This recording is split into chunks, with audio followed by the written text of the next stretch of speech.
so you are ready to go. Okay, Great. I'd like to call, without any further delay, I'd like to call to order the Township Council meeting for April 6th, 2021. If we could all please rise for the Pledge of Allegiance. Pledge allegiance to the flag of the of United the States of America and to the republic Like, for which for which it stands, one one nation, nation, under under God, God, indivisible, indivisible, with liberty liberty and and justice for justice for all. all. Okay, first item on the agenda is the approval of the public meeting minutes for March 2nd, 2021. Do we have a motion to do so? So moved. Do we have a second? Any questions or discussion? All those in favor, please signify by saying aye. Aye. Aye. Next is the total expenditures for the month, totaling $947,456.44. Made up of a March payroll of $155,729.18. Current bills totaling $326,567.47. And sewer bills totaling $508,828.86. Do I have a motion to make those expenditures? So moved. Do we have a second? Seconded. All those, any questions or discussion? All those in favor, please signify by saying aye. Aye. Amanda, under monthly activity reports, I understand we have a new Pennsylvania State Police Barracks commander. Are they joining us this evening? Yes, Lieutenant Sunderland, and right now I see Trooper Tobin on here, so I'm going to try to get her in, Okay, and then she can let me know.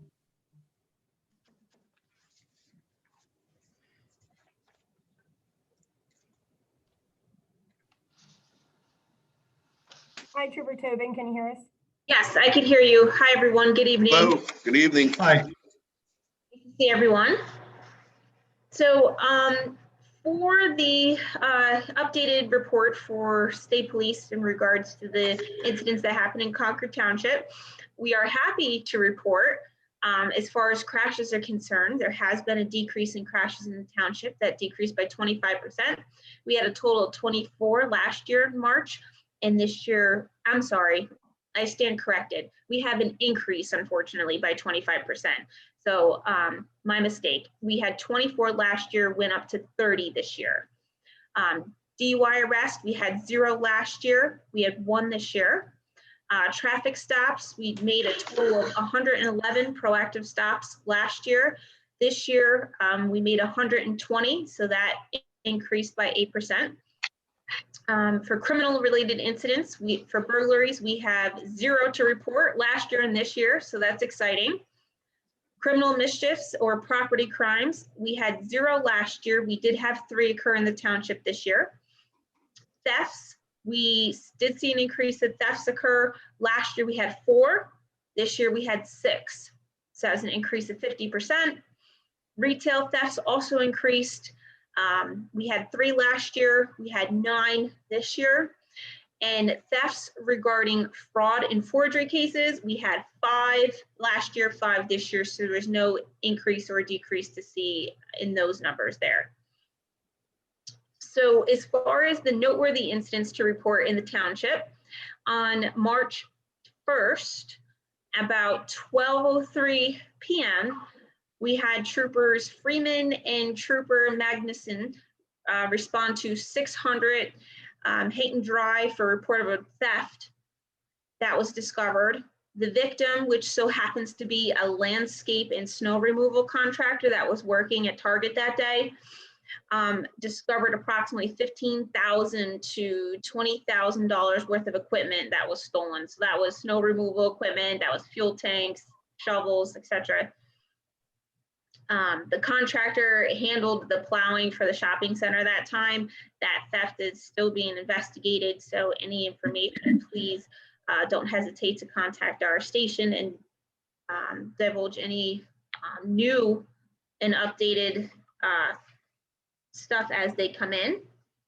Then on March 12th at about 2:34 p.m., we had troopers respond to the Britton Lake Wawa in regards to 2 individuals in a silver Hyundai at a gas pump that were unconscious. When troopers arrived on scene, fortunately, the occupants of the vehicle were conscious at the time. Criminal indicators were observed when the troopers arrived on scene. A vehicle search was consented, and located in the vehicle were 6 packets of heroin, stamped Adidas and lottery, along with numerous drug paraphernalia. In addition to drugs, the troopers did end up coming across pieces of jewelry with the tag still on them, as well as prepaid debit cards and receipts for the jewelry. So that those items were seized, and that is still being investigated at this time. The operator was taken into custody for DUI, and both occupants were placed under arrest without incident. And lastly, on March 14th at about 8:42 p.m., we had 2 troopers respond to Route 1 and Cheney Road in regards to a disabled motorist blocking. So prior to PSP arrival, unfortunately, that disabled vehicle was struck by another vehicle, rear end collision. That vehicle had run out of gas. Subsequently, through further investigation, once the troopers got on scene, that disabled vehicle, the operator was under the influence of alcohol and was arrested for driving under the influence. And that operator was taken into custody without incident as well. Did 128 domestic security checks of schools, places of worships, and shopping centers throughout the township. And just for updated information as far as a communication standpoint goes, unfortunately, thefts you could see for this month have increased, and that goes as far as the other subsequent townships and boroughs we cover as well. So with the uptick in COVID-19 being the vaccine being more accessible to the public, we have seen an increase in people that are just scamming for the COVID-19 vaccine, whether it's developing fraudulent websites, charging for fictitious vaccines with an unknown substance. Just in January, there was an arrest of a Washington man who made online postings claiming to have had the COVID-19 vaccine and offering it to customers for $400 to $1,000 per injection. So guys, please, when it comes to fraudulent emails, telephone calls, any fraudulent websites that might seem suspicious to you or stick out, please notify us, and do not go through any other websites other than CDC websites and the FDA. They will have the most updated information to divulge in regards to the COVID-19 vaccine. Just last month in March, Interpol, which stands for the International Criminal Police Organization, they announced the disruption of fake COVID-19 vaccines that were distributed from China into South Africa, actually, and it was at least 2,400 doses that were intercepted. So it is happening a lot. So just please, make sure everybody's doing our part and advising us of any suspicious activity regarding that. And gift card scams are unfortunately on the rise. So please make sure that we're not purchasing gift cards and giving that serial number type. It's like a series of anywhere between 12 to 17 numbers that people are therefore calling in and asking for. Once you give that information, unfortunately, it's untrackable.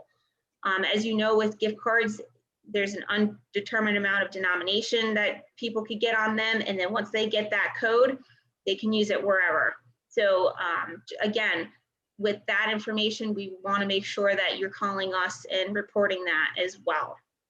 Because a lot of it, guys, has been stemming around notifications of outstanding warrants via email and telephone calls, tax debts, and utility bills. So that will never, no government agency will ask a form of gift card for payment for those things. So please let us know. And then all that information and tips regarding that was sent to the township and also can be reported to the Federal Trade Commission. So I know I said a lot, but with that being said, does anybody have any questions? Nothing from me. No, a very, very thorough report, and I want to thank you for that and all the service you give to the Concord Township community. Thank you, sir. It was nice Thank to you. see everybody this evening. Thank you. Okay. Bye-bye. Thank you. I guess you get to go now. We have to stay. I'll stay for a little while. If anybody has any questions later on, I'll stay. Okay, sounds good. Thank you. All right, next on the agenda is Sewer Department report, Mr. Gillespie. Yes, the monthly activity report for March. Both the main plant and Riviera plant continue to meet discharge requirements within the parameters of the NPDES permit. The operations staff performed 15 lateral inspections as required for resale certification during the month of March. Construction has started on the new chemical building at the main plant. Notices were mailed to the residents of Smithbridge Estates, letting them know the township's portion of the sewer project will begin in early April. And finally, the Penn's Grant 1 and 2 sewer project is near completion. Lawn restoration is scheduled to begin next week. End of report. Thank you. Okay, John. Code Enforcement Officer Manos' report is part of the record. However, for March, there were 61 total permits issued, 20 of which were pure building permits. There were 9 plumbing permits, 11 mechanical permits, 18 electrical permits, 1 fire code permit, and 2 zoning permits for a total of 61. For the Planning Commission report, I have a report here from Sean Lawler. They have announced the Miller Finer subdivision at 164 Governor Markham Drive and the Stephanide final subdivision at 155 Governor Markham have granted 90 days extension through to July 21st of 2020. They had no new plans to assign in March. They have a section here regarding the presentation and the review of a proposed zoning ordinance for the vineyard. I would like to announce at this time that the applicant has withdrawn that application at this time, so we will not have to deal with that unless it is submitted again in the future. Mr. Solicitor, your report, please.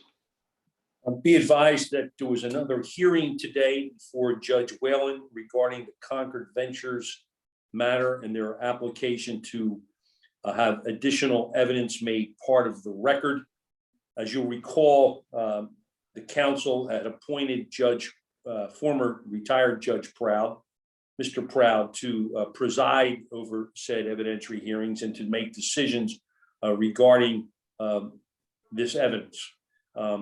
After argument today, the judge has remanded the matter back again to Concord Township to see if this time we can successfully conduct a hearing. So I'll keep you advised as to the new date and time of the hearing. A never-ending story, right, you? Never ends. Okay. Anything else? That's it. Anything else, you? That's it? No. Township Engineer Nate?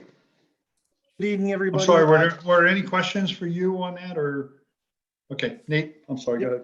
No worries. Good evening, everybody. The only 2 non-agenda items I have, one, just a reminder for everybody, late last fall, we installed, with the help of a contractor, KMC landscaping at multiple sites throughout the township building, the park on Smithbridge Road, a recently acquired piece of open space on Naaman's Creek Road, we refer to as the Corilla Tract, as well as the medians along 202. As part of that contract, there's some spring maintenance included. So we should be seeing that get freshened up here as spring kind of starts unfurling here. They were already at the township building as early as last week, I know, remulching.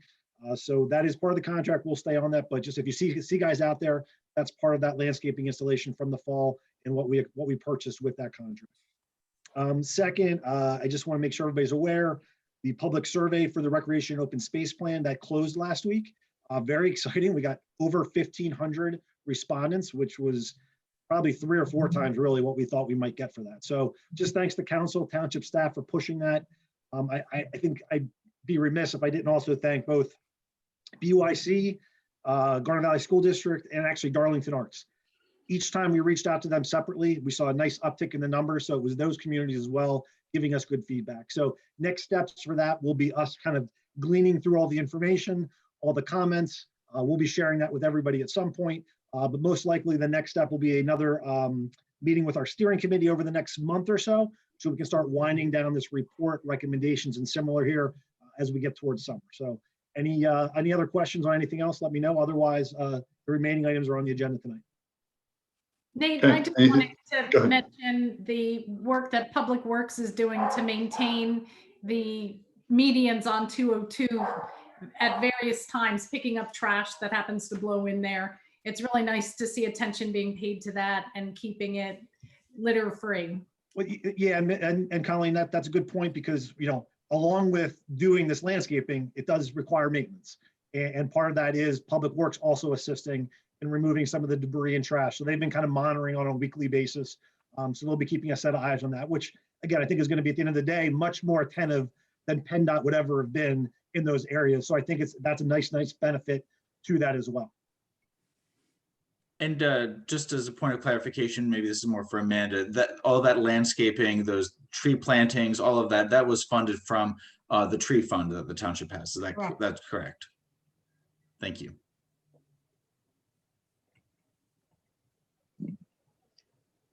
Dominic, you're on mute. Yeah, I just figured that out. Moving right along, Township Manager Amanda. Sure. We have a lot we're getting to in the agenda, so I just want to mention for residents to pay attention.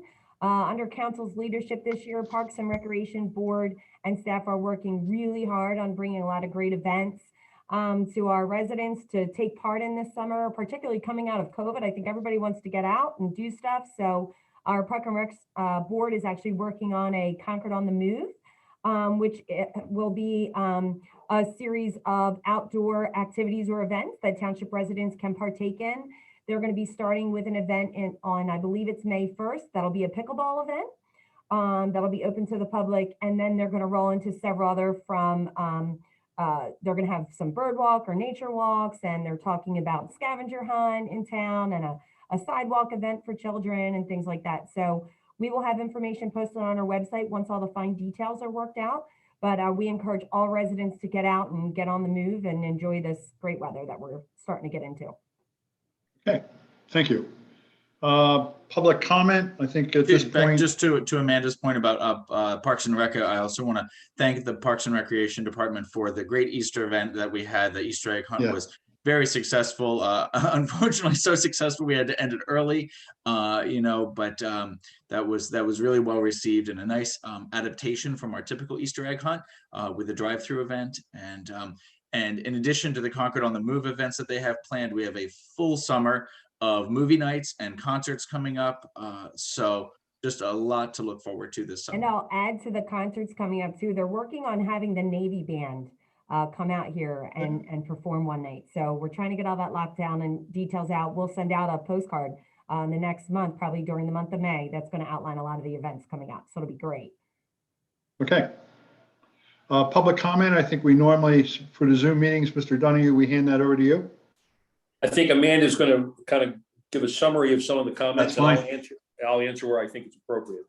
Okay. Sure. Tonight we received one comment from Mr. Gene Goebel, 7 Quaker Lane, with multiple questions.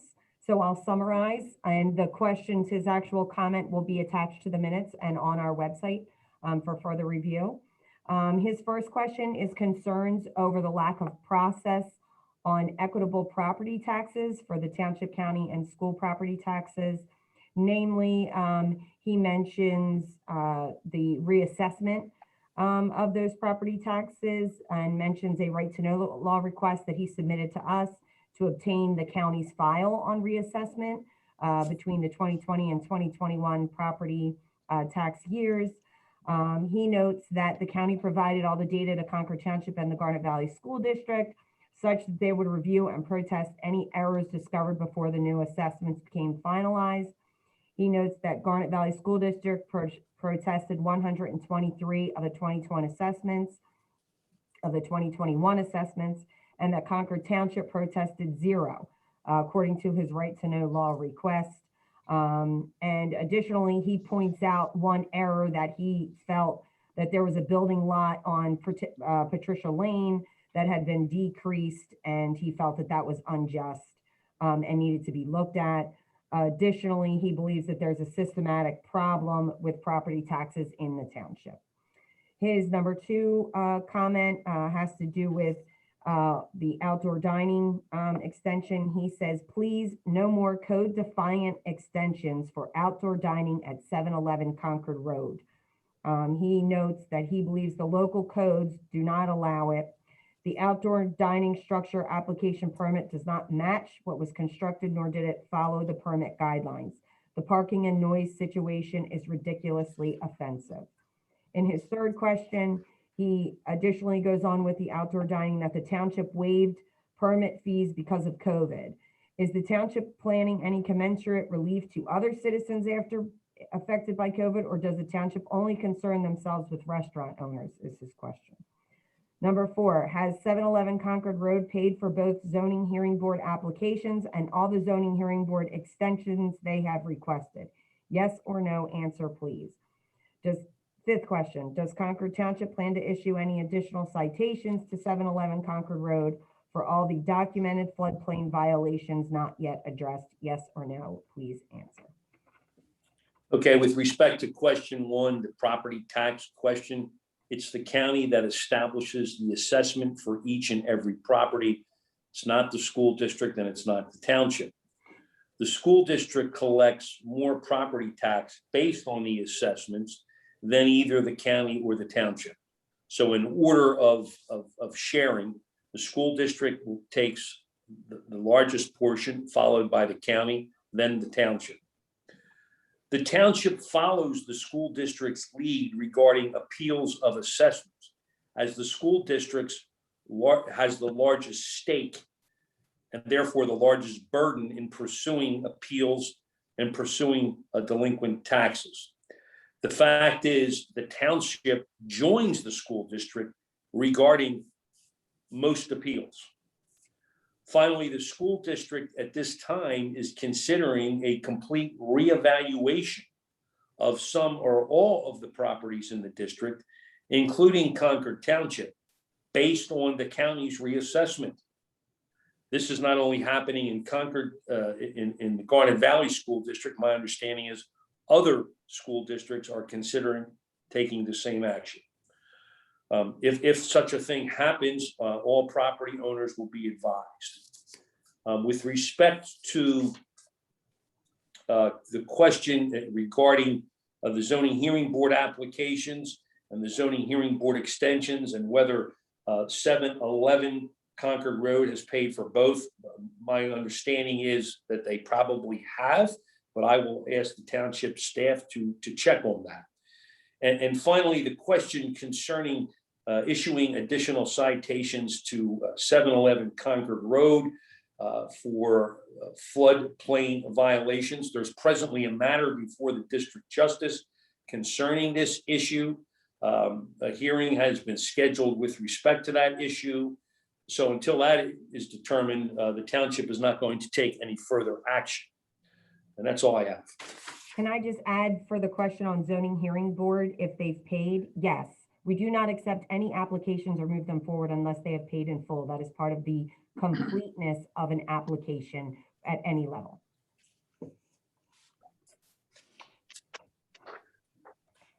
Hugh, you mentioned that that matter is scheduled before the court. Yes, it is. Do we have a date for when that is? There was a date established, and I'll get you that date. I just don't have it off the top of my head. That's fine, thanks.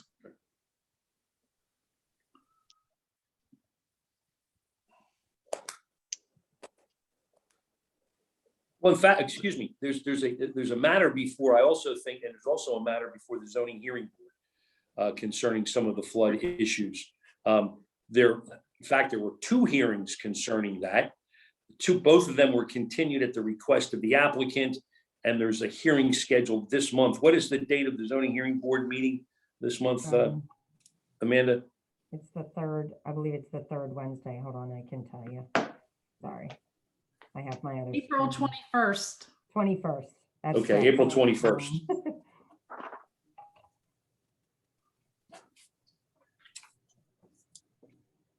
Dominic, you're on mute. I'm off mute. Okay, we ready to go? Under old business, we have some items regarding traffic, which I think Nate will handle. Nate, I was going to suggest if you want to do them backwards, 3, 2, and 1. I think one's going to take probably the most time, and we're going to have to talk a little more about it as council members. But would you want to start with number 3 first, and we'll work backwards? I mean, I was all organized. You want to do 1? I'll go right ahead. I I'm just te- thought I'm- because this is going to take the longest. I'm just teasing. I got them all ready to go. So Okay, go ahead. the longest one, yeah. So this one right here is, it's referred to as the TIP project for 202 and 1. TIP stands for the Transportation Inventory Program for PennDOT, and it's a funding mechanism for planning for PennDOT. And for years, working with Concord Township and the county, they've had millions of dollars allocated towards this intersection, okay? And essentially what happened was when Concord went and facilitated the completion of the loop road, all of a sudden that funding that was allocated kind of came up for question. You know, what are we going to use this money for? So with the townships and the counties, we kind of pushed back and said, hey, don't take that money somewhere else. Let's keep that money here in Chadsport, in Concord. Let's keep it at this intersection, you know, one of the most significantly traveled intersections in the county, and let's keep that funding here. So what we're going to do is, this is kind of a preview, a little bit of a sneak peek. As early as maybe tomorrow or sometime this week, the township is going to host this information on behalf of PennDOT on their website and receive public comment for these improvements. And it sounds a little bit far out, but what's going to happen is they're going to start working on the engineering design after these public comments are received. And I'm going to walk through kind of what the concept improvements are. In reality, this construction is probably looking at 2023 realistically. So just to set expectations. And we know those things always get pushed around. So this is an overview of the intersection of 202 and 1, and is really going to talk about 3 of these legs as well. I'm going to shift through just a few sheets real quick, guys, and talk about each one briefly. And then, like I said, these are going to be uploaded to the township website, and then they'll be available to the public. And then if anybody has more questions or more detail, we'll probably get those up to PennDOT and go from there. But just before we put them out to the public, we wanted to make sure everybody here understood. This is in Chadsport Township, Baltimore Pike. What we're going to do as part of this project, anywhere you see green is a concrete island that's going to get removed. They're going to become landscaped.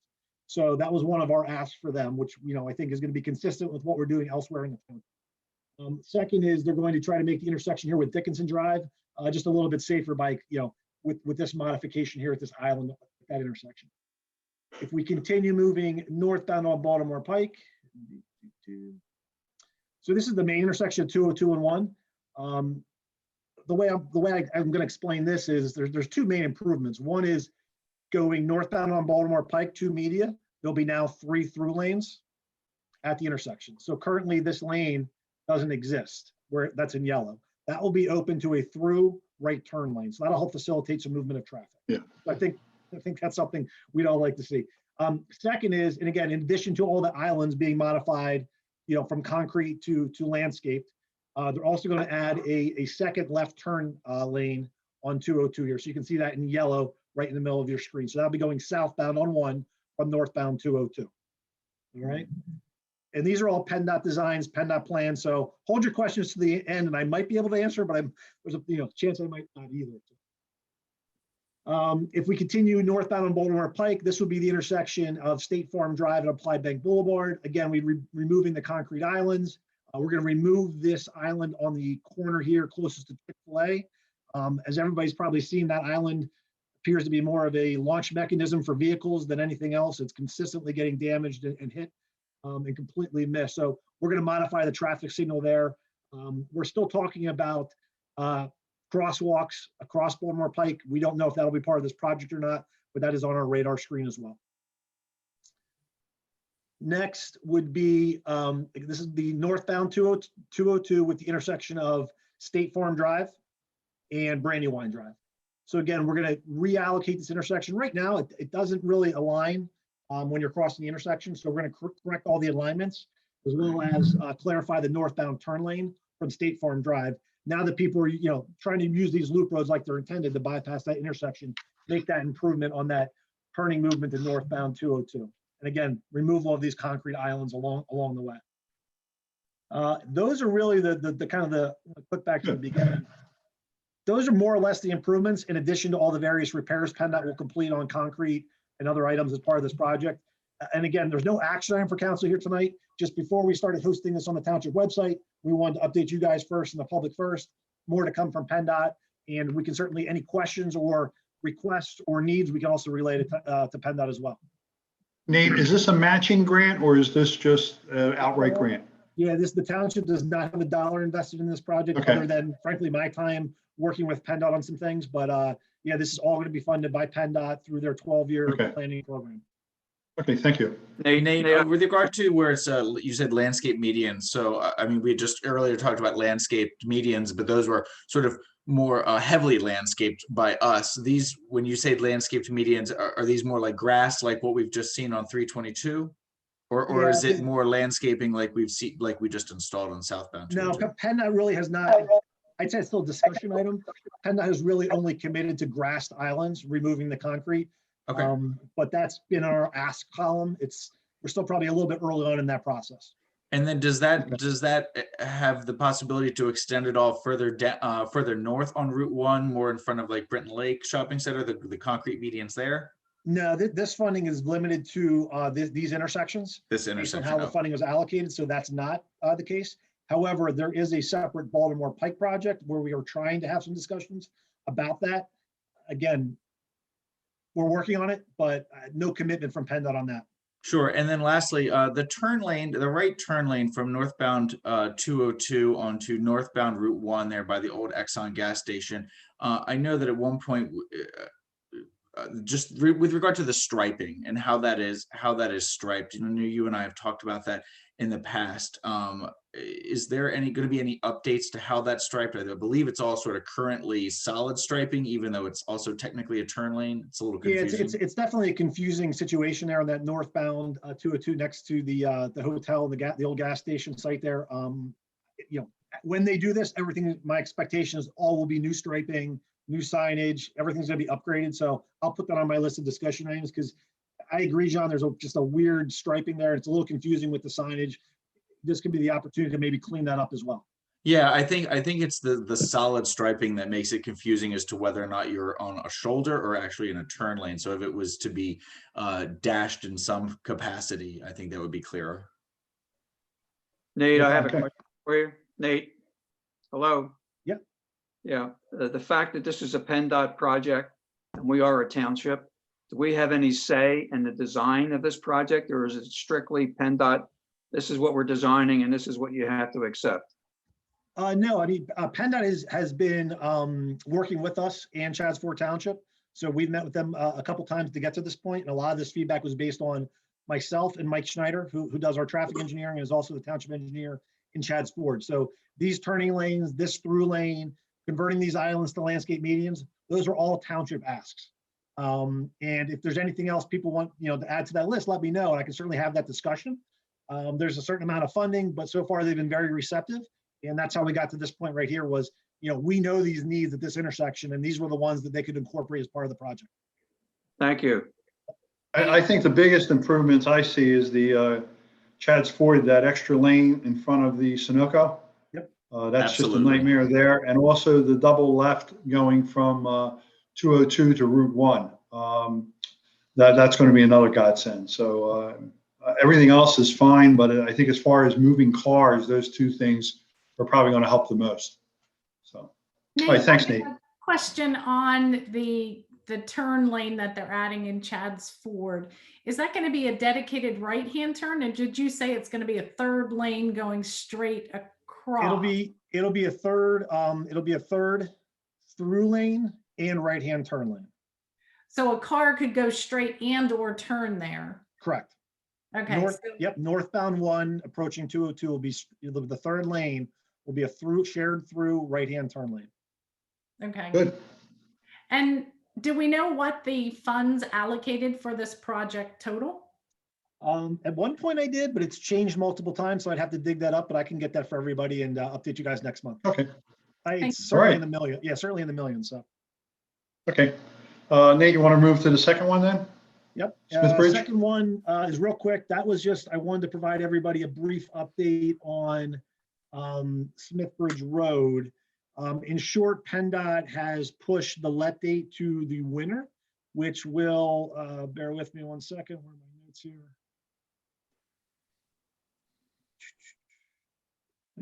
All right, there we go. So yeah, they pushed the let date to January 2022. Mostly just kind of budgeting, moving around with different COVID items. Right now, we're pretty much, the design's fairly set. We updated the construction cost estimate and it's in line with the budget, so that's good. And we're setting up some meetings with some of the right of way. So right now we're looking at, this will be a summer 2022 project, and we've been keeping the school district staff and their elected officials in the loop as well. Okay. Nate, I know a number of people on Smithbridge Road complain about the traffic, the speeding. This will considerably slow it down? Yeah, roundabouts always going to slow down traffic, Tom. It's reducing a signal. We're going to add the trail adjacent to the road. So it's going to be an opportunity to make some of those improvements. So yes, we think this will be a positive impact in reducing speeding in this stretch of Smithbridge Road. Thank you. Yep. Okay. All right, let's get to Schoolhouse, which is probably going to take the most time, I would think, Nate. Yeah, I don't know, Dom. I think I'm going to try and keep it somewhat focused. So after last month's meeting, I'm going to zoom in real quick. So after last month's meeting, what I did was I took the kind of the draft memo that we talked at length with last month, and what we did was we kind of focused a little bit, and we kind of prioritized and kind of grouped everything together. And this summary paragraph is kind of really the discussion item for tonight and the action item for tonight. So based on the, I think at this point we probably had discussions in public maybe 3 different times on this. And obviously we've had multiple conversations with PennDOT, outreach from residents, and these recommendations are what we're looking for council to do tonight based on everybody's feedback and input. So I'll walk through them real quick, what we're looking to do. One is, the origin destination study, which we actually already authorized, and we've already started the origin aspect of that. So we've got data for how things look currently without any changes. We can always use that as a placeholder for traffic calming, cut through traffic, resident complaints. So we've already got the counts taken care of a couple weeks back, I think, for that. So we've got a baseline, which is great. Next is, let's send the application to PennDOT saying, hey, we want a traffic signal here. We think they're going to say thanks, but no thanks. But let's put it in front of them. Let's get the data to them that we already have and put that in front of them and kind of make them, force their hand to make a decision either way, rather than conversationally saying, we don't think we'd approve it. Let's make them make that call, look at the data, and PennDOT make a decision there. So that's pretty straightforward. And then I think 2 things that are kind of we do in parallel is we would look at the signals adjacent to this intersection. So Baltimore Pike and Cheney, and then Baltimore Pike and Stony Bank. And what we would do at each of those intersections is look to install a left-hand turn yellow that's dedicated for those left-hand turn movements. And what we think that will do is, first of all, it's kind of always been on our minds at Cheney Road, but we haven't really ever had the traffic volume to warrant it. But what that will do is in our, it'll help the people that are trying to use Schoolhouse as a cut through won't need to, because they'll be able to safely access Baltimore Pike from those 2 signals with those new left turn arrows. So we think it's an improvement to the safety of both intersections, regardless of Schoolhouse, but it's also going to help reduce cut through traffic. A lot of that prison traffic that we get, hey, I don't need to go down Schoolhouse because I can get out this light. I'm not stuck behind 8 cars anymore. And I can get to Baltimore Pike. There's no need to go up and down Schoolhouse, multiple stop signs, etc. So those 2 signals, we think that's fairly straightforward, and PennDOT will likely approve at least one, if not both of those. One other small, easy one, we put red reflective reflectors on all the stop signs, but we're also want to install the white stop bars at each stop sign on Schoolhouse, again, just to kind of emphasize those. So that's a real quick and easy one we can do. And then last was, years ago, we had approached PennDOT about installing a 4-way stop at the intersection of Cheney, Schoolhouse, and Trimble. And unofficially, they did not approve it. So we would like to reapproach that again with some of the new traffic volumes and take a second look at that intersection to see if we can make that a 4-way stop and improve the safety of that intersection, and also maybe modify some of the traffic behaviors. So our thoughts are we kind of go through and do all those things. And then depending on how those things, from a timing standpoint, how they hit, evaluate what we get from feedback, let all that kind of play out. So that'll take several months. And then we, before we start saying, hey, let's spend, $150,000 on a decel lane or $100,000 on an acceleration lane. Let's do all these things first, which have benefits to the community regardless of the issues at Schoolhouse and Baltimore Pike. And then we can always look at these other next improvements after this. So that's kind of our recommendation, and our ask of council would be essentially this paragraph here in red is the green light to move forward with these items. Very Okay, good. any questions or comments from any of my colleagues? Yes, I would like to embellish what Nate had said, and I like the way he put the tabulation in about the potential improvements, project cost, likelihood of approval, and the implementation schedule. And I'm going to make a motion that we move forward on the implementation schedule for those items that are indicated as immediate. There's 6 of them. One will be applying for the traffic signal, the other for area improvement on the first page. The other one is another area improvement. On the second page, we have 3 more that are indicated immediate at very low cost. So we need to move forward. We did have a fatality. This problem's not going to go away. And I would like to, that's my motion, to move forward with the 6 implementation schedules labeled immediate. Second. Nate, I have Okay. a quick question. Sorry. Yeah. How long does it take for PennDOT to get back on a traffic light application? We would be able to get that application in probably in the next few weeks. They typically respond within about a month. So, you know, I would say we'd have some clarification on where they're at on that by hopefully early summer. Okay, Good. great. Thank you. Any other questions or discussion? One last item on this, guys, real quick. I just want to confirm I did reach out to PennDOT. Last month we talked about PennDOT is going to install some signage and some striping Good. improvement, you know, from a safety standpoint. And I gave them the green light, said just do that regardless of left turn restrictions. Let's get those in as ASAP. Knowing PennDOT, you could drive by one day and they could be installing it, but I asked them to try to communicate to us when they will be installing this.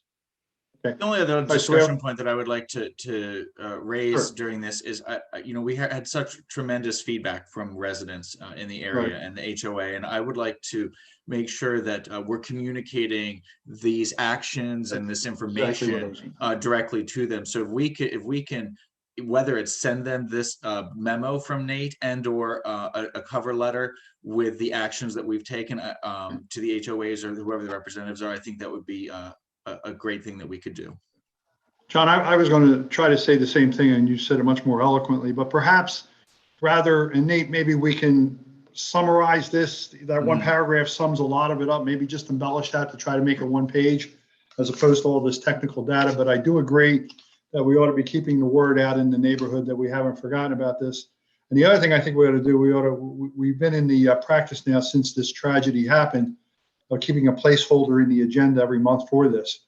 And I think we ought to maintain that even if there's nothing to report, just so we don't lose sight of it. If I'm keeping score, we have a motion and a second. All those in favor, please signify by saying aye. Aye. Aye. Okay, Nate, you have your marching orders and you're good to go. Sounds good. Thanks, guys.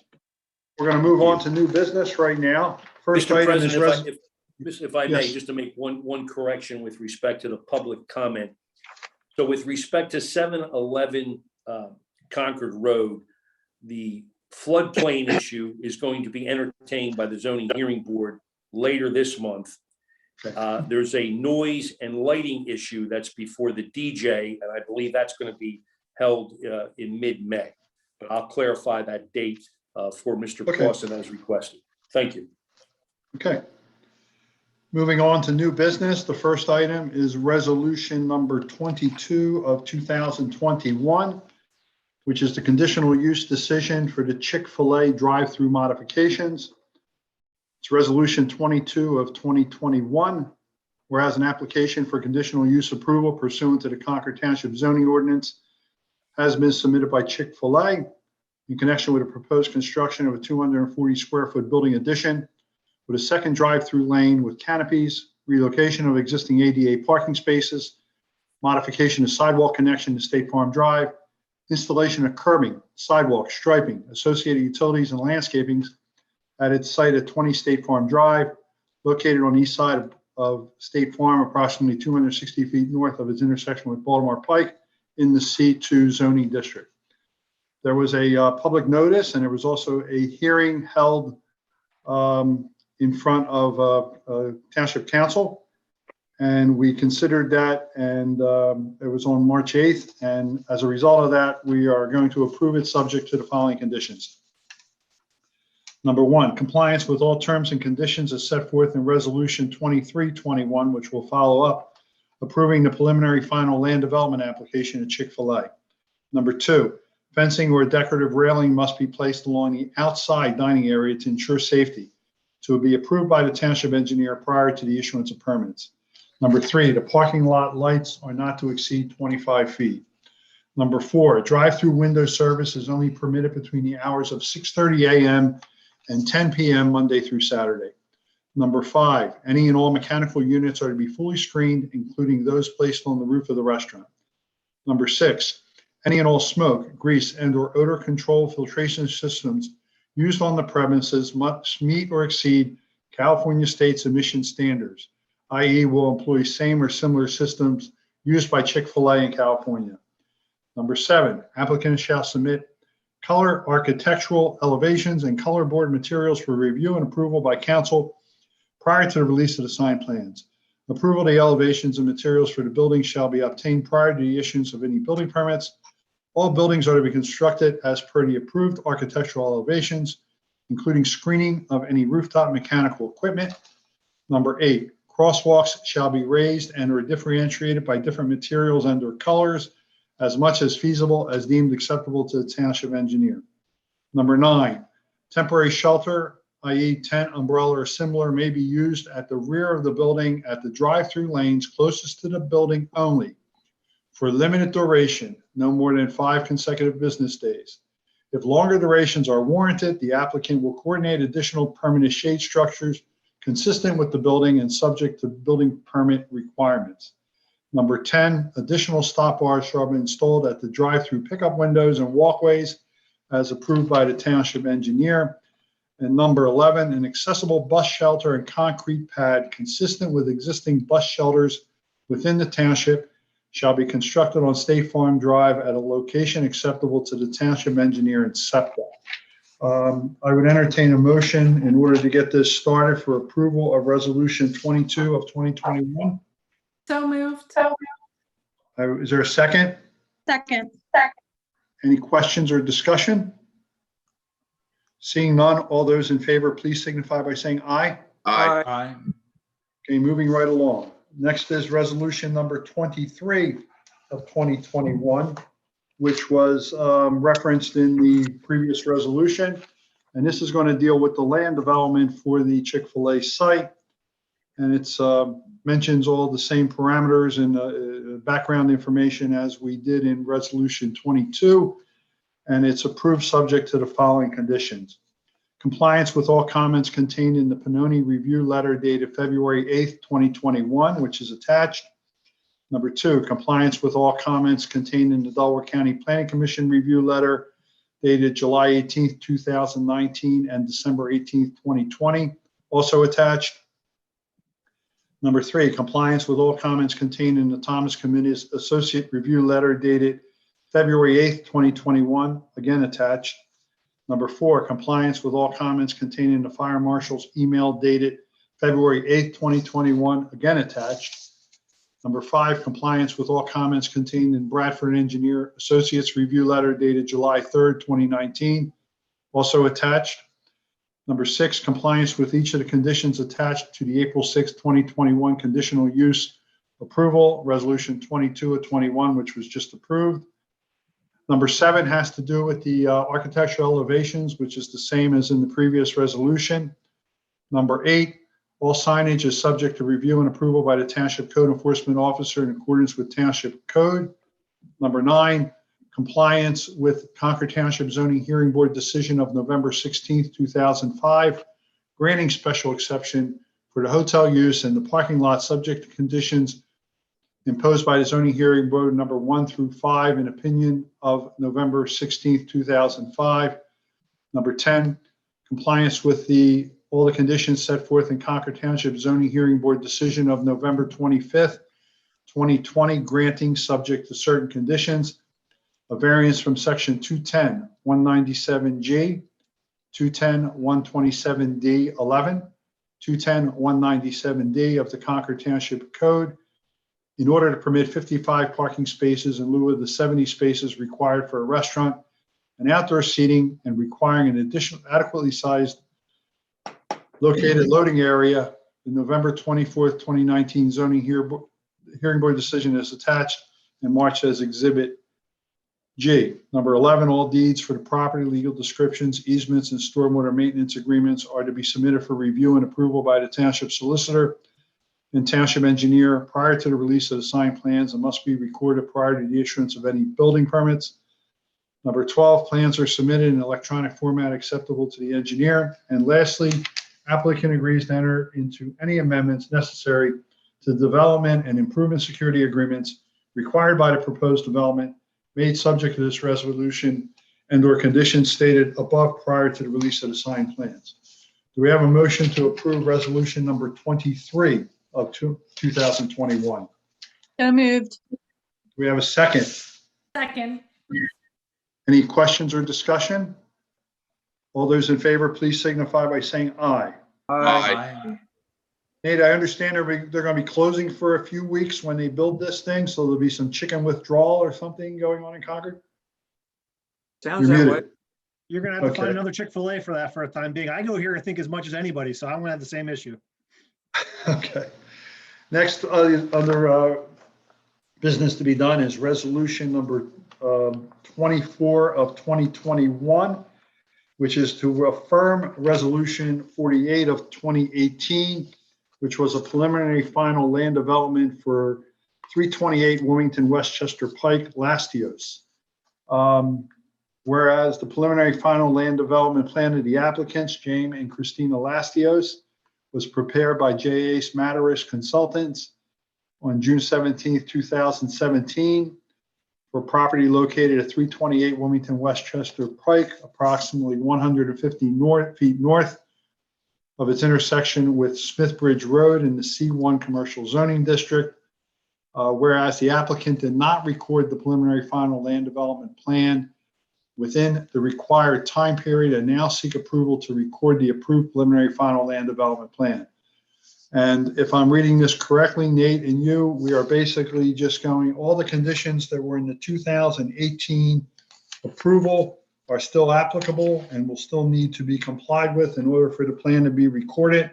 We are just reaffirming this since the time frame had run out.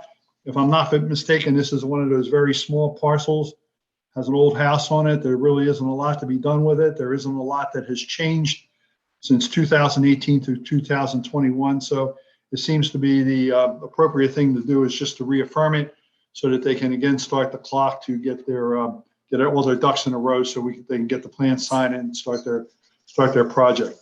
So do we have a motion to approve resolution 24 of 2021? So moved. We have a second? Any questions or discussion? All those in favor, please signify by saying aye. Aye. Aye. Okay, next is resolution 25 of 2021, which is the Concord Road North Sewer Project. What is that I see on the screen? Oh, there we go. This is a project we're going to be extending sewers north from Spring Valley Road all the way up to Baltimore Pike and along Thornton Road to get to the Township Building. We'll be servicing all those properties in that area.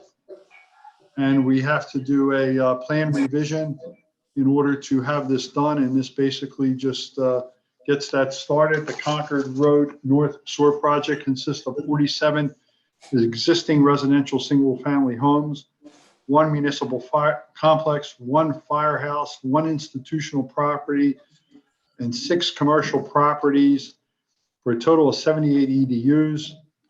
And the alternative of choice for this project is the installation of a new low-pressure sewer system. So do I have a motion to approve resolution 25 of 2021? So moved. Do I have a second? Second. Any questions or discussion?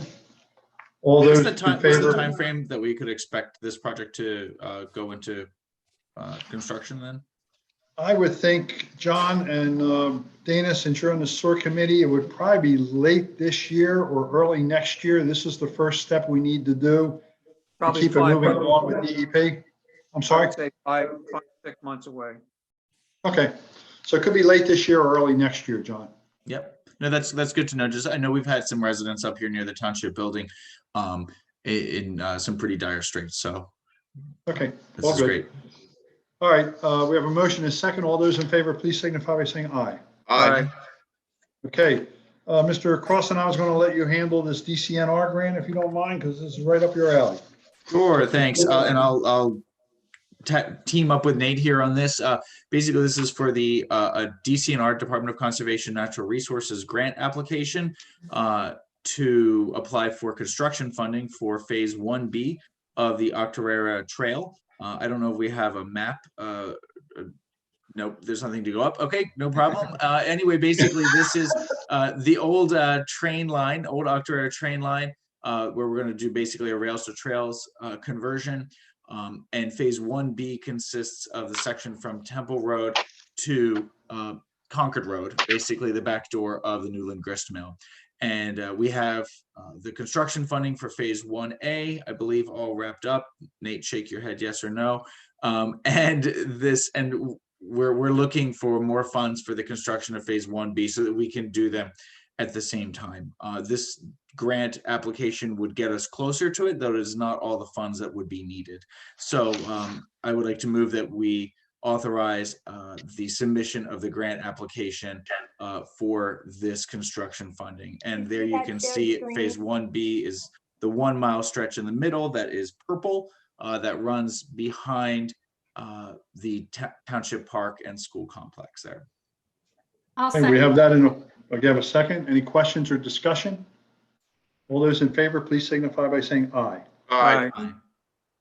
Okay, we have a new Can item. you just update us on where we stand in terms of any construction on this? Are we waiting to get all the money needed for construction of Phase 1A and B? Yes, it's complicated. The short version is we there's no other way to say it.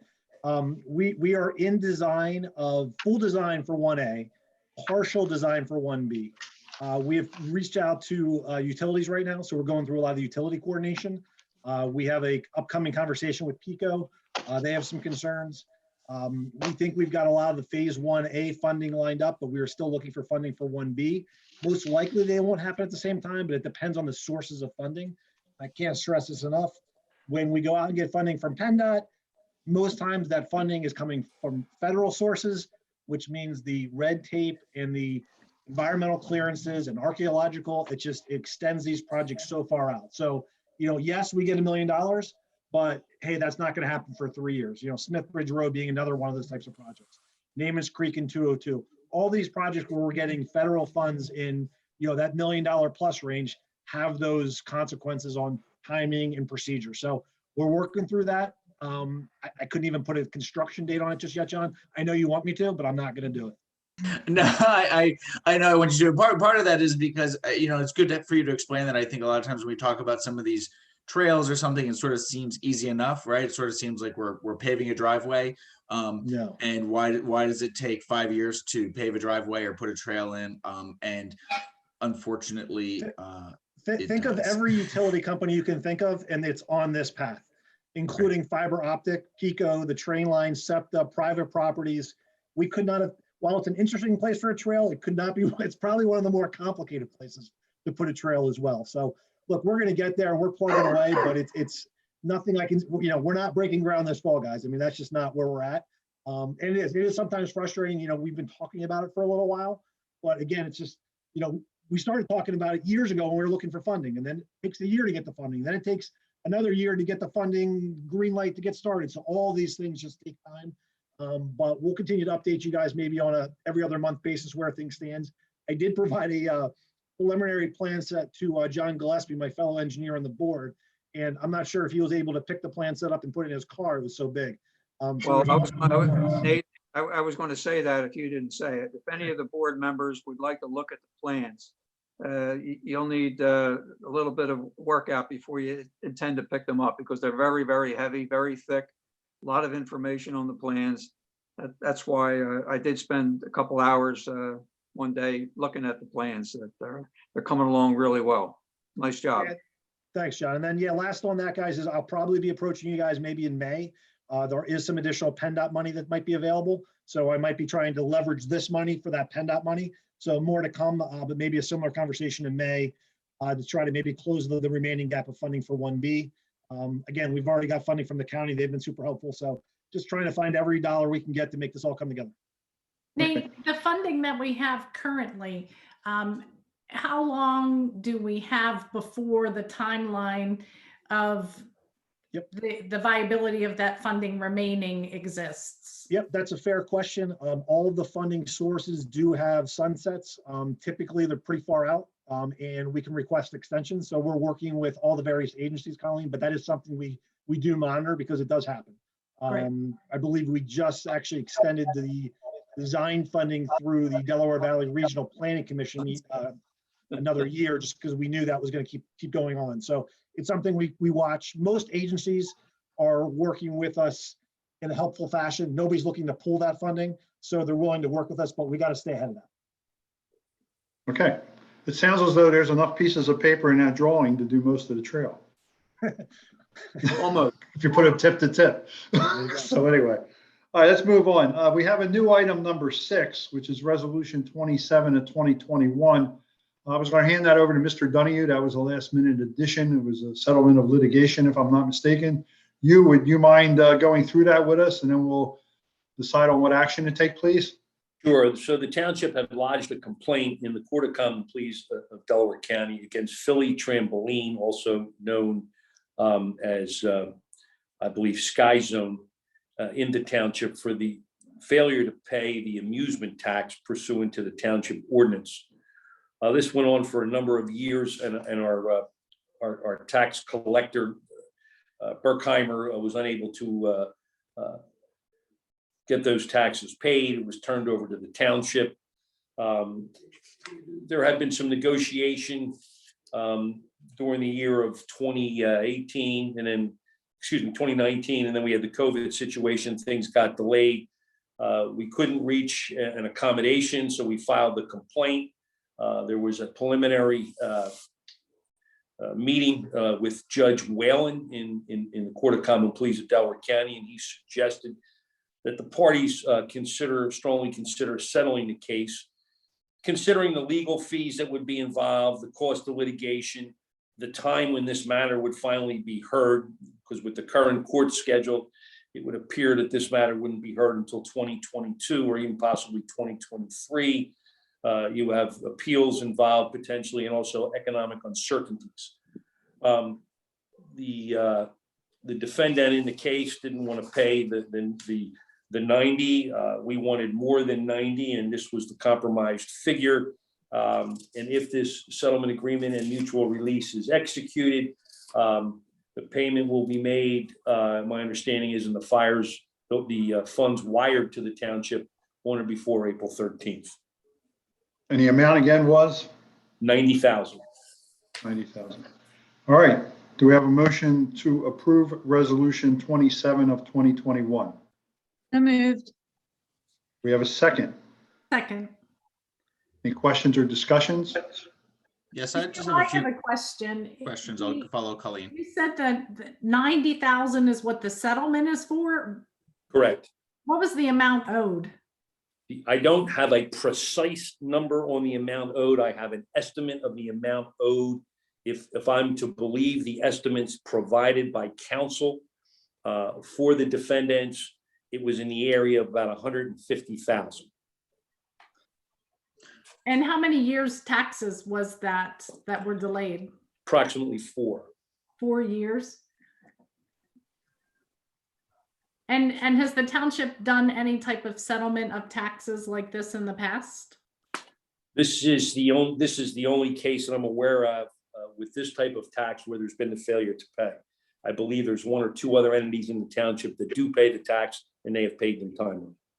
And the recommendation is the settlement based on just the delay in time frame that it would take to move this to settlement, that it could be years in the making, and My recommendation is that that you strongly consider this settlement proposal of the 90,000 for the reasons. If we continue to pursue this, we're going to be engaged in discovery. We're going to be engaged in depositions. We're going to be, and then there's the time factor. We won't get to a trial or a disposition of this case probably until 2022 or 2023. And then there may be appeals. And then there's also the one of the bigger issues is economic uncertainty. Does this company hang in there, and does it remain viable? So for all of those reasons, I think that you should strongly consider the resolution. And then the last question I have, is there anything that gets put in place for future taxes to be paid in full? They've agreed to pay, and they are paying. Well, they've been closed because of COVID, but my understanding is that is their intention to continue to pay on a timely basis. Thank you. I have a Yes, sir. question. You, was he paying his taxes prior to this? You said there's a 4-year period. There's a 4-year period. And to my understanding, Berkheimer was not successful in collecting any of these taxes. So he never paid a dime as long as he was in business in Concord Township. The corporation, you can't say any taxes. He never paid this amusement tax. Amusement tax. That's what I'm. Correct. That's correct. Yeah, Tom, when it was brought to our attention and Berkheimer wasn't having any luck, we decided to hand it over to Huey because, we have places like Oasis, we have the gun range, we have numerous people that are paying the amusement tax quarterly, and they're filling out their forms as required, and this one wasn't getting done. It was just being ignored, and that's why we started the litigation. Okay. But I do understand I do understand, and Amanda can verify this, that they're current now, that they're on the right track. So how long has Sky Zone been open then? Since when did they not pay taxes? 2013, did I see that? I don't think it was that old. I'm not sure off the top of my head. Pardon? I'm not sure of when they first filed their first year here for the amusement tax, Hugh. I don't know if that was in any of the discovery or any of the information we look for, because you're only allowed to look back so many years, correct, Hugh? Correct. And you mentioned, Hugh, that the tax that Sky Zone owed to Concord Township was perhaps as much as $150,000. Does that also include penalties for all of the back taxes and so forth, or is that? No, it did not include the penalties. Include the actual tax. So they owe Concord Township $150,000 in back taxes plus penalties. So it exceeds $150,000, but we're looking to settle here for 90. That's Just correct. to move forward. To move forward, that's your call. I mean, I'd be happy to prosecute the case, but you have to understand it's going to, there's going to be legal fees involved, and there's going to be costs, and there's this whole time element that you should be aware of. Sure. I think that given facing the situation that we have before us, this is a clear course of action forward. But I'm extremely disappointed that a business like this has dodged taxes for all these years, and now even at this point is unwilling to really truly pay what they owed to the Township of Concord and the citizens of Concord Township. I think it's disgraceful. I support our small businesses. I want to see our businesses do well, but our businesses have a responsibility to pay their taxes, and that responsibility is a burden shared by all residents, and for the benefit of our community. And so, while we support our small businesses, I am disappointed that Sky Zone has neglected their responsibilities here. Understood. Okay, so we have a motion and a second. All those in favor, please signify by saying aye. Aye. Aye. Okay, you have your direction then to go. Thank So you. now we're on to what was formerly item 6 is now item 7, authorized advertised bids for the 2021 road program. John Gillespie, you normally handle this kind of stuff? Sure. We have a letter from our township engineer about the 2021 road program. There's about 13 roads that are being proposed for improvement. if we approve this tonight, they'll prepare specifications, advertise the project in mid-April, and we can award at the May meeting. So I don't know that we need to get into all the whereases and wherefores, but this is the recommendation from our engineer, and I move that we approve this list for the 2021 road program. Second. Okay, motion and a second. Any questions or discussion? All those in favor, please signify by saying aye. Aye. Aye. This next does not item is include the- potholes, maintenance and things like that. Amanda, we're continuing to go out and do that as well. So. Sure. Yeah, this is just paving. Yeah, just for those who don't know, this is our major annual road paving contract where we're doing kind of the bulk of the mileage over the summer. And I just want to emphasize this list is subject to change. You know, we have this list prepared, working with you guys, township staff, all of our knowledge of the township. But we'll work with Amanda once we finalize the cost and what the budget is to kind of match those. Anything that doesn't get, taken care of this year, we'll be on the list for next year as well. So I just don't want to overpromise, any resident who sees their road on this list and it gets cut off later. Sometimes due to cost, we have to make some decisions on that as well. Nate, I also want to point out too, that this is a pretty technical process so that folks at home really understand what Pannoni does in sort of organizing and understanding which roads need the most attention. Yeah, I think that's fair, Amanda. I pulled up real quick. This is a road survey we did at the late 2018, where we literally drove every road in the township. And we videoed and photographed them working with a product we call Roadbotics. And it's literally an algorithm that then kind of computes and ranks and shows you what the conditions of all the roads are. So we've been doing this with a lot of municipalities. We'll probably revisit this. I think Amanda have talked about budgeting it for late this year, early next year. To update this. So this is as of 2018. So again, please don't zoom in and say, wait, that's not correct. This is back in 2018, but that's kind of where we refreshed, the list of roads and where our priorities were with the township. And we've been kind of working off that, kind of gave us a 2, 3, 4 year plan to work off of. And then second, we will also have here is using our JS network. What we have is we have mapped on here every road we've done going back, I think about 15 years. So again, we have this on the township website, but it shows all the road work we've done over the years, color coded. So we have that information available. So again, a lot of times people say, well, you never paved my road, or, hey, we have that information and we have that data. So we're not doing this random. There's a process to it. So I had some of this up I know Vanita couldn't make it tonight, but I want to make sure she understood, and Dana as well, some of the history and how we get to this point. So that's kind of my short explanation. Okay, moving. Now that you beat that to death, the subject of potholes. At last month's meeting, Colleen indicated she wanted a letter sent to PennDOT about the terrible potholes that we have. And the first question is, did we ever get an answer from PennDOT? And the second question is, I don't think they've done anything. The potholes are just as bad this month as they were last month. We did send that letter. We did get a response from PennDOT that went out as their news. I think it was like 2 weeks after that, saying that they were coming out and starting to do pothole repairs in the area, particularly Route 1 and 202, which was our discussion. They had started doing that, but they have not fully tackled all of them. I did see some improvement in a few spots. And Nate, maybe you can address this, but they tend to be throwing down these loose stones on top of the road, and they fly all over the place. And then it does not hold.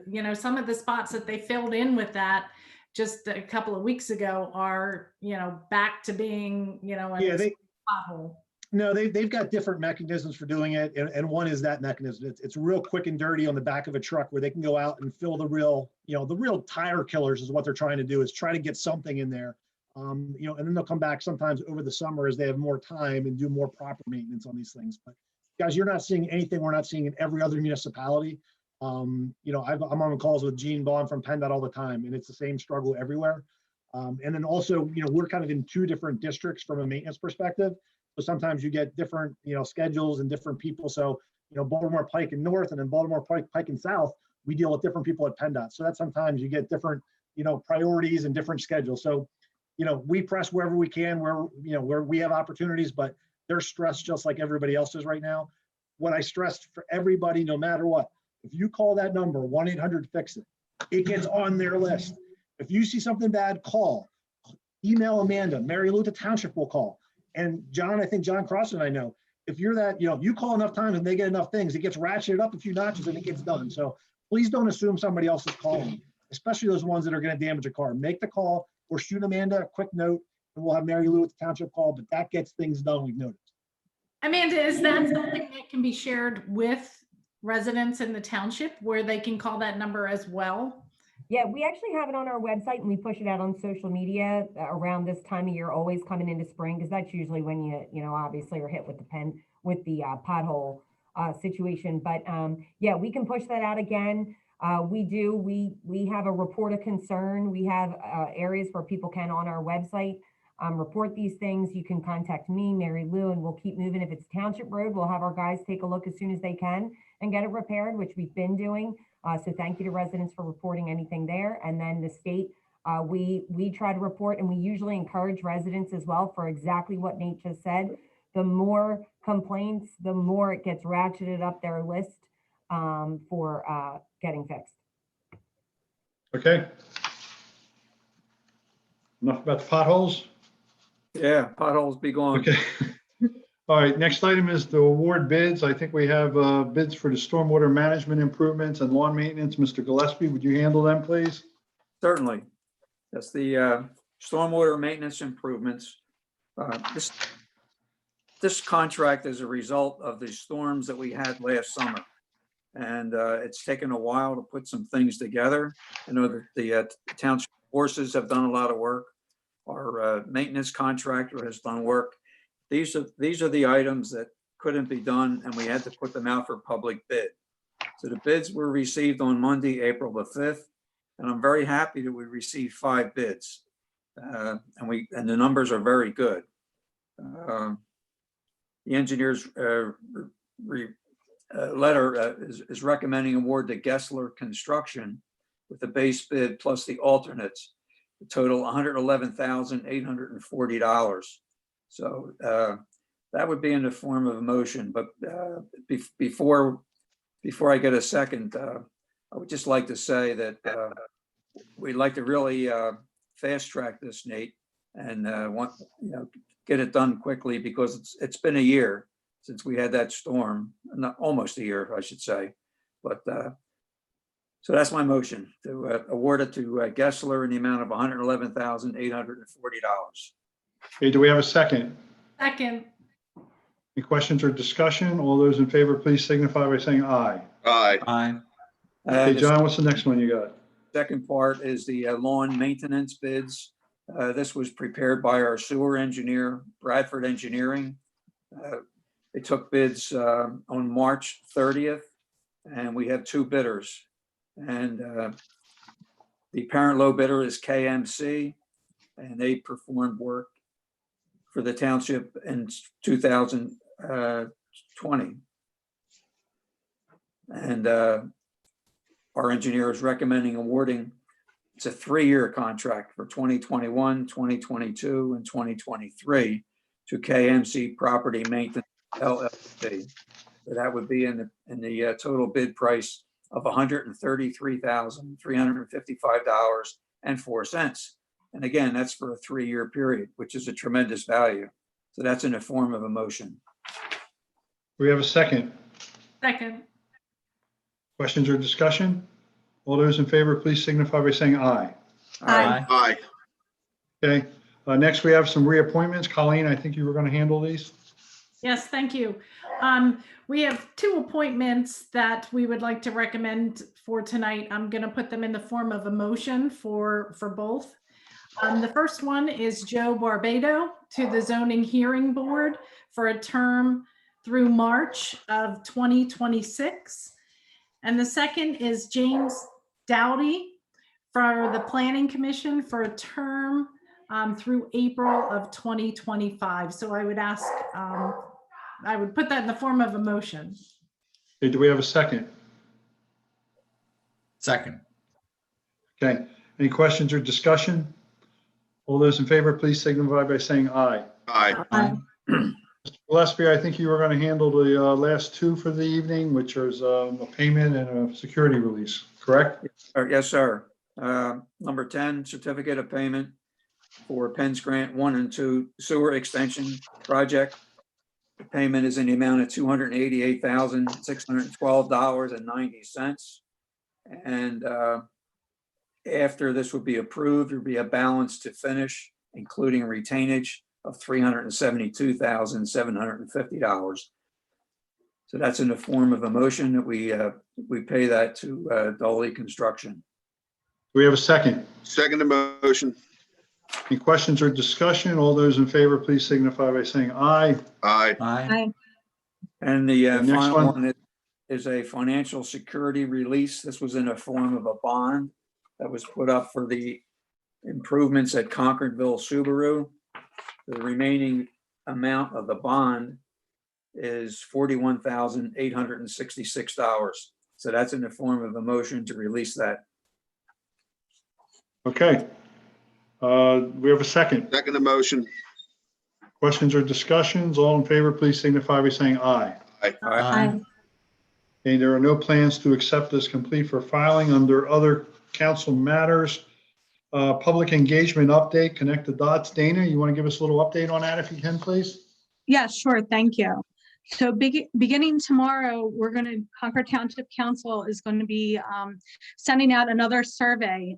We're looking for our residents to engage in a series of conversations and events that will help us to shape Concord for years to come. The township has engaged the services of Connect the Dots, a community engagement firm that will be helping to collect public sentiment and create meaningful experiences for you to join in a townwide conversation on several topics in collaboration with members of the Township Council.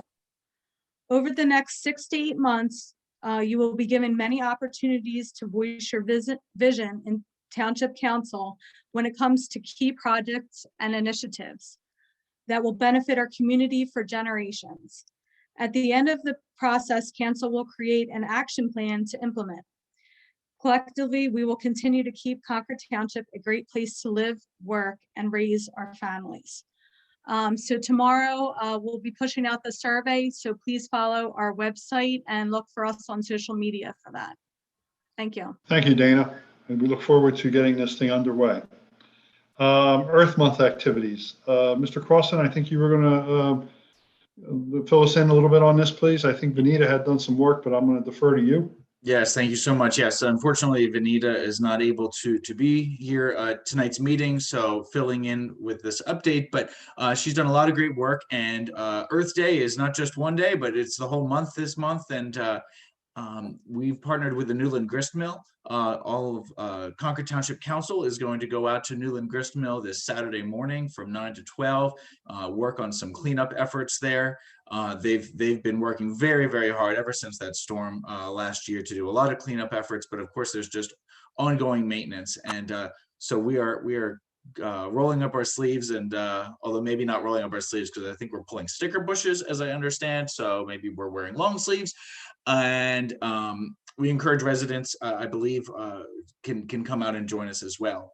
But the one thing that I would really like to highlight, this is very exciting this year, is that next Saturday morning is our spring recycling day here in Concord Township, which everyone in Township looks forward to. In fact, some folks outside of the Township even look forward to it.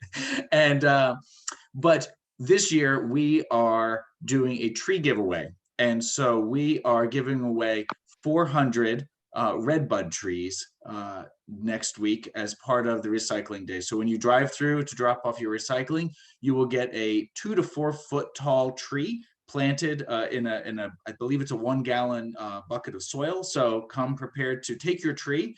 Redbuds are native trees. They're those beautiful trees that have almost those sort of purple flowers around this time of the year, or coming up soon. And we're very excited about this. It's a great opportunity to see sort of a greening of Concord. And these trees have been purchased from our tree fund. And so we're excited to, earlier we mentioned doing plantings at the municipal building and along the medians, but this is a way for us to get trees out into our residents' hands and in their yards. And so we would encourage folks to come to recycling day next week, bring your recycling, pick up your tree, and then send us a photo of the tree planted in your front yard or wherever it is in your property. And we look forward to seeing everyone next week. Yeah, and I appreciate, John, you filling us in, but that was Vanita's brainchild, and I thought it was something so basic that it was just a great idea. So I want to thank her. I hope she is feeling better, but it was a great idea. And I know Dan at Public Works worked with the local nursery to get us a very good deal on the trees. And I think it's in keeping with the whole Earth Day, Earth Month celebration that is going on right now, or event that is going on. Okay, Watershed Task Force, partner with Newland Gritsville. Amanda, you were going to give us a little update on that? Sure. So we've been talking for quite a while with Newland Gristmill the last several years about our watershed and opportunities on ways for from public education to development to just being good stewards of the watershed. So one of the ideas that we had all discussed, and with council's leadership and with Newland Gristmill's leadership, was creating a potential watershed task force, starting small with us and eventually maybe branching that out, and with the idea that we will use this opportunity to leverage all kinds of things from grants to potentially affecting change as it comes to some of our rules and regulations. So the idea here is that it would be including with their executive director, myself, our township engineer, some council members, and I know the Gristmill's board members and some of their staff as well, to get the conversations going. There's no time like today. And I think it's great, and it shows even more about the strengthening that council has wanted of our partnership, and recognizing the gem we have before us, which is the Newland Gristmill that protects acres of land in our watershed, which is extremely important for all of us in the future. So we hope to get some stuff started on that. We'll make sure everything gets reported out. We're in the early stages there. And hoping to meet during the month of April to start the important conversation. Okay, thank you. Mr. Gillespie, I think months ago, or probably a couple of years ago, you brought up an issue regarding the plastic bags and some thoughts on that. I think you asked some time to maybe just refresh everyone's memory about that, and I'll hand the platform over to you right now. Thank you. Yeah, what's happened just lately, actually last month, the city of Philadelphia, along with Westchester Borough, the Township of Lower Merion, and the Borough of Narberth, have filed lawsuits in the Commonwealth Court, Pennsylvania, challenging the state's moratorium on municipal plastic bag bans. So despite Pennsylvania's law prohibiting local plastic bag bans, Philadelphia plans to implement a plastic bag ban on July 1 of 2021. Not that we need to do anything. I just have been reading about this, and I wanted to bring it in front of everyone's attention. But back in September of 2019, we actually had a public hearing, and we talked about it. There's a lot of ideas that came out of that hearing, and we didn't really do anything with it because it kind of died a nice death. But it seems like it's resurrecting again, and something that we may need to think about in the future. No action tonight, just an update. Just an update, possibly more to follow, and we will deal with it accordingly. All right, last is our COVID-19 update. The first thing, Amanda, the township operations update. Where are we in light of, it does appear, and I think most of my colleagues have been vaccinated already, and a lot of the staff has been, so we are seeing the light at the end of the tunnel and a gradual return to some sense of normalcy. But where are we with township operations? Let's deal with that first, if you don't mind. So what I really want to report out tonight is that we are working on a plan to get staff back in here all together all day. So right now we have teams set up where we have some people remote portion of the day and then in-house part of the day. We've been doing that for a year, over a year now. So we are hoping that by beginning in May, that we can get our staff all back in the building. We have about 80% of staff that have been fully vaccinated by that point. And our emergency management team feels that that's a really good amount of folks to get ourselves back and in the building. What we will be doing is asking that while we are taking these baby steps, just like the schools are doing, we would like to continue during that month of May, allowing appointment only and only essential business to come to into the door. We're also asking that council that before we allow public really back into using our spaces and our buildings, we are going to be requesting that we hold off on that as well until we get ourselves underfoot and make sure that we're able to operate and everything's running smoothly and okay. Just like we've had seen with some of the schools now on a very different scale, but there's been closures and things of that nature, unfortunately, as you start to bring everybody back and we get through this. So I'll have more information to come. I will make sure we update our residents and contractors and businesses on the website. Business will always be as usual. You'll be able to get a hold of all of our folks by phone, by email. We're still accepting all permits and everything. We've been actually doing that since this all happened. Our staff are very proud to say that everyone pivoted extremely well during this time, and from a business standpoint, kept everything moving. And thank you to council's leadership for giving us that latitude to pivot so quickly and keep things going, because I know it was extremely important for you all that we kept business moving in this township. Okay. The Just second on part that- of this. Just on that point then, so to underline that, so that means our senior center and the historical museum, they remain closed at this point for museum tours and senior center gatherings. Yes, but we are working with them. So Bob and Fred are actually working with them to meet the criteria that's necessary to get them to start opening. The seniors group actually isn't ready just yet to be going back for a couple months. And I'm not sure exactly where that's going to take them, depending on what unfolds here in the next couple months. But we have been working with them to try to get them to a place where we can open. So. Okay, Amanda, the next item on the agenda is the emergency declaration extension. And right now that would expire on April 29th. It sounds as though what you're proposing is some sort of hybrid in that the office people, everybody will be coming back into the office. And I guess I'm throwing this out for discussion to the whole group.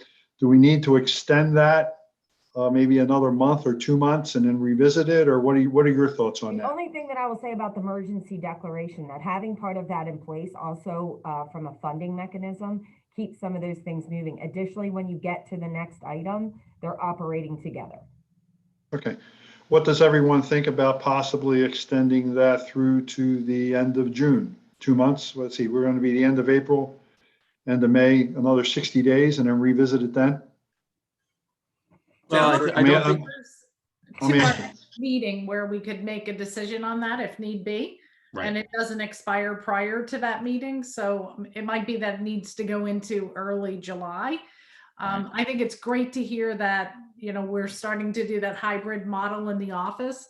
And I would hope that, we're able to do public meetings when it's safe to do so as quickly as possible for our township meetings as well. Okay. But I think on the side of caution, we should extend that through, early July so that we cover through to our July meeting. Well, our meeting is on the 6th, so would we want to extend it to the 6th? And then we would decide then what to do, or the 7th? I'm asking a question. I don't know the answer. I'm trying to get some opinion here and some consensus. Amanda, what would you think about that? What you've been doing is doing it to the Friday. What I will say to everyone is, depending on, as we talk about the second topic there, the restaurants are relying on, they can be reliant on those things. So any fast changes can be difficult. So I think giving them plenty of time, like Colleen was suggesting through the first week in July is probably appropriate, you've been doing to the Friday, but it's fine to do it to the Tuesday as well. Yeah, Well, I think to that point, we heard from the manager of Ruby's restaurant that, this was expiring either this week or early next week, and they were looking for some clarity on it because they don't know whether or not they're going to be able to continue or not, whether they need to make adjustments and accommodations if they have to take it all down and not have outdoor dining or what. So I think there's some level of certainty that we want to provide to folks.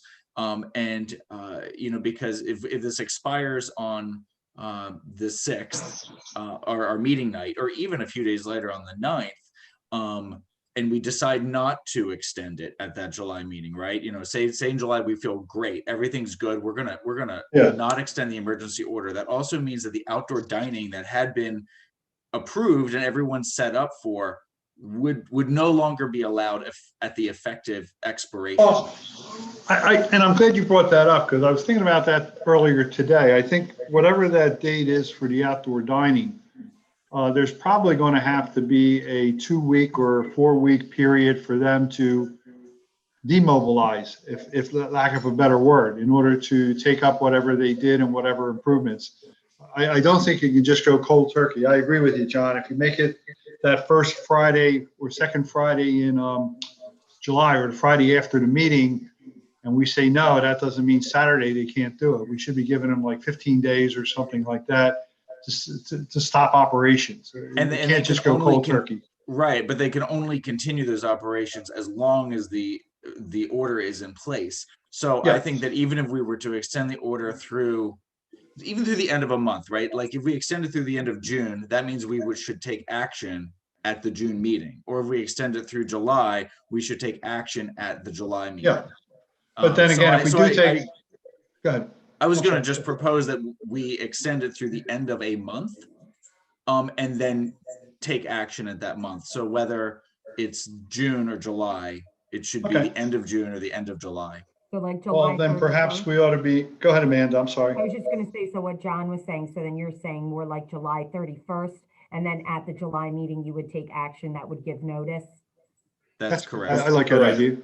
I can live with that. What's everybody else think? That makes sense. Tom, I heard you in there somehow. That's fine.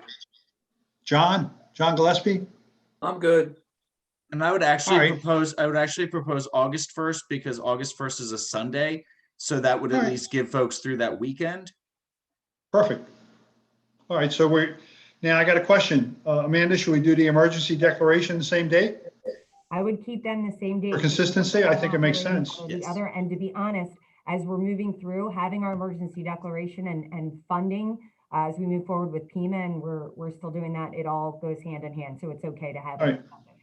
So if I'm hearing everyone correctly, and I want to paraphrase, I think I hear a motion on the floor to extend the emergency declaration extension as well as the temporary outdoor dining regulation extension till August 1st. That's Is correct. that correct? Yes, so moved. So moved. Do we have a second? Second. I think we've already discussed it. So all in favor, please signify by saying aye. Aye. Aye. Okay. I mean, I have one more thing that's not on there, and I know as far as the latest batch of stimulus money, there's going to be some money coming to the township. And I think if perhaps for next month, we could get a better handle on what, if anything, that is earmarked for or dedicated to or has to be used for. We talked earlier today in a couple of different parts of our agenda regarding stormwater management improvements and watershed task force improvements. If I'm not mistaken, about a year ago, the state, Nate, required us to come up with some stormwater standards that basically, in my opinion, made me feel like a school district. It was an unfunded mandate. And this might be something if infrastructure is part of it. With the storms, as Mr. Gillespie said, we had last year. This is a problem that this might be an opportune time to use some of that money to fix some stormwater problems. Other issues regarding infrastructure, I will always say that we do a great job with our financial management here. We always have enough money for the road programs. We have enough money to build sewers in neighborhoods and things of that nature, but this is something that I think is going to be very, very important to Concord and to our neighbors like the Ritz Mill. And if some of this money could be used for that, that would be good. And then we'll see what else, everything else can be used for. So perhaps at the next meeting, you just, or prior to, just send us an email about what restrictions or what it could be earmarked for or used for. So we can all put our thinking caps on, and perhaps at the next meeting, have a better discussion on how to do that. Sure. Okay? Other One than that, last thing upcoming. before Go we ahead. adjourn.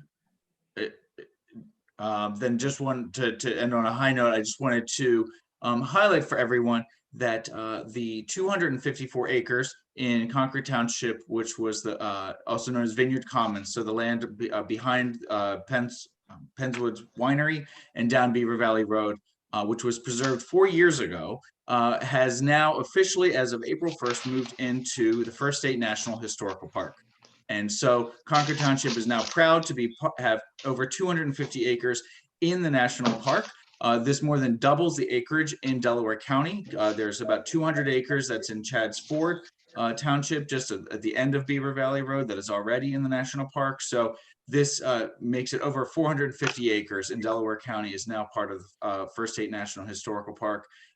Preserves that land perpetually and for the national significance. But it also protects those view sheds, and also the land adjoining the Brandywine Summit Camp Meeting, which is on the National Historic Register. So many benefits. I would encourage folks, when you're out at the winery, which I think most of us are, the trails are right there. Go ahead and pick up the trails. Speak for yourself.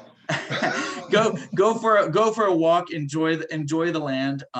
And I know that the National Park is preparing a celebration event and press moment around that for mid-May. So more to follow, but that transfer did officially occur on April 1st. And I want to highlight that for our residents and celebrate that.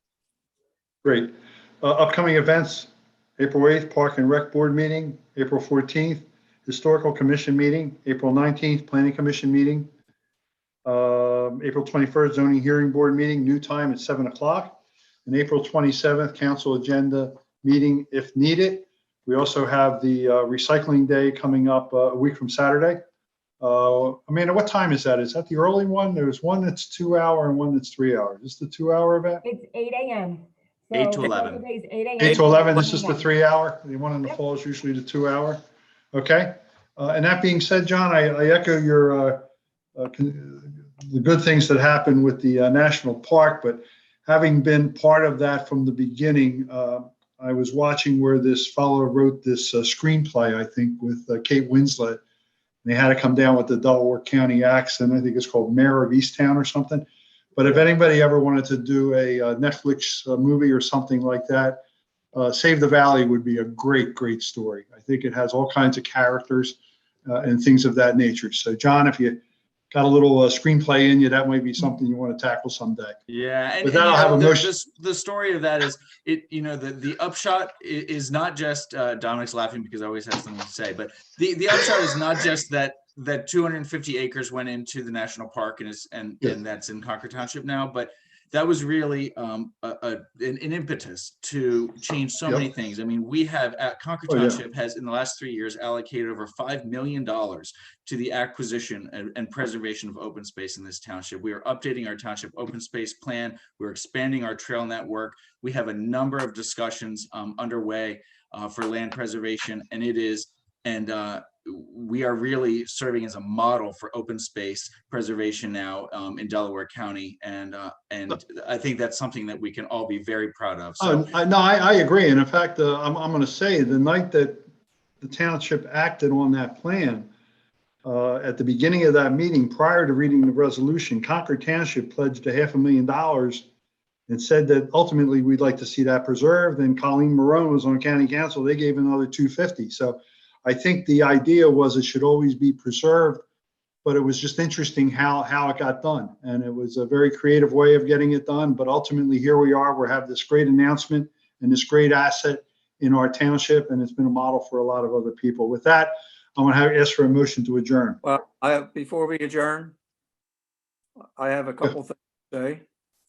Since we're trying not to adjourn and we're keeping this meeting a lot longer than it should be, I'm going to add a couple things. We have received 15 applications for scholarships. Councilperson Rankin and myself will be reviewing these, and hopefully by the April meeting, we'll have a recommendation for scholarship winners. And also, I will be working with the Boy Scout and a Girl Scout on some projects for our town. So more to follow on those. Thank you. Good night. Motion to adjourn.